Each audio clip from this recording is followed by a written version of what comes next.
Hello, friends. Today, we are going to explore a fascinating and controversial topic, the connection between the Bible and extraterrestrials. In the next few minutes, we will examine some theories suggesting that extraterrestrials are the true creators of humanity and that they might return to Earth in the near future. One of the most well-known authors who promotes these ideas is Erich von Däniken, famous for his theories about ancient astronauts. Erich von Däniken is a renowned Swiss author who has captivated the public's imagination with the idea that ancient civilizations were influenced by visitors from outer space. In his books, von Däniken argues that extraterrestrials, whom he considers our true creators, will return to Earth in the near future because we, humans, carry traces of these advanced beings in our DNA. Although at first glance this theory might seem like something out of a science fiction movie, von Däniken argues that there is much evidence in ancient texts, including the Bible, that supports this hypothesis. One often cited example is the story of the fallen angels in the Bible who intermarried with the daughters of men, giving rise to a hybrid race of giants, as described in Genesis 6:1-4. This biblical passage has been interpreted by von Däniken and other theorists as a possible reference to extraterrestrial intervention in humanity's past. Von Däniken claims that thousands of years ago, advanced beings from space came to Earth and played a crucial role in the development of the human species. Without their intervention, our evolution would have been vastly different, perhaps even stagnant. Based on this hypothesis, the author predicts that these gods will return to oversee a new leap in our evolution. According to him, the moment of this contact is approaching, possibly within the next 2 decades. Regarding creation, the Bible curiously describes the order in which various elements of the world appear, first minerals, then vegetation, and finally animals and man. How did the chronicler possess this knowledge? Another intriguing aspect is the use of the plural in Genesis 1:26. Let us make man in our image, after our likeness. Why does God speak in the plural? This could suggest, according to von Däniken's theory, that it wasn't just one God, but several beings, perhaps even extraterrestrials. The angels, or sons of God, mentioned in Genesis 6:2, who took the daughters of men as wives, raise other questions. Where did these sons of God come from if Jewish tradition recognizes only one God? And what role did these giants, said to have appeared at that time, play? These mysterious beings are found in myths worldwide, from Tiahuanaco to the Eskimo epics, suggesting they might be a collective memory of real but inexplicable events.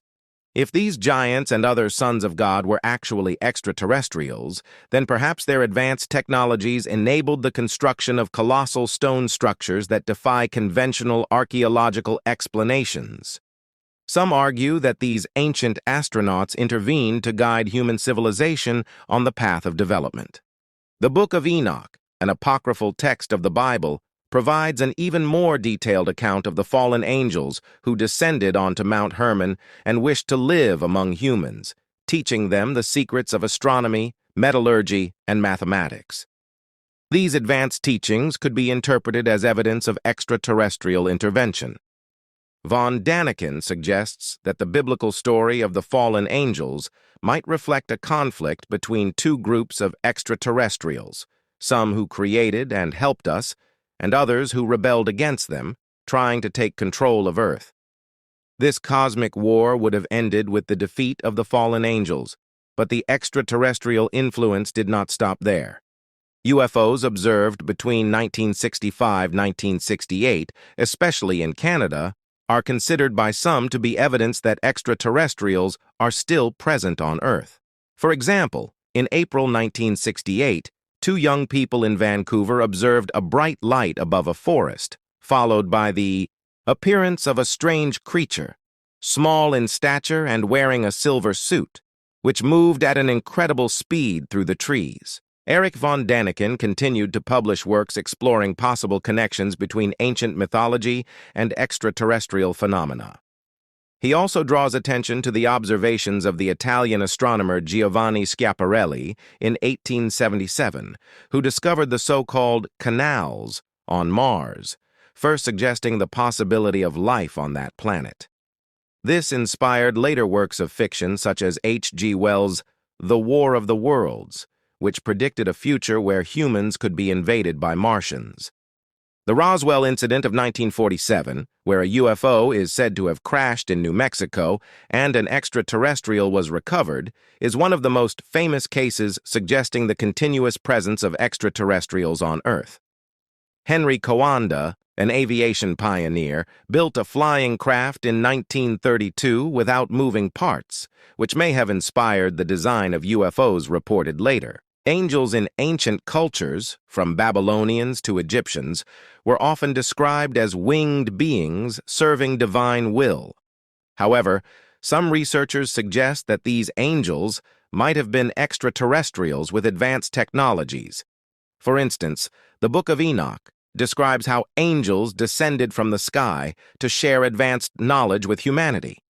This perspective raises questions about the true nature of these beings. In another part of the world, ancient civilizations like the Egyptians, Incas, and Mayans built monuments and astronomical observatories that seem aligned with certain constellations, especially Orion. Why this fascination with Orion? Perhaps these civilizations revered that part of the sky because their gods came from there, or, as von Daniken suggests, these gods could be extraterrestrials who visited Earth. The monumental ruins of the Mayan civilization, such as those at Copan, are often cited as evidence of extraterrestrial contact.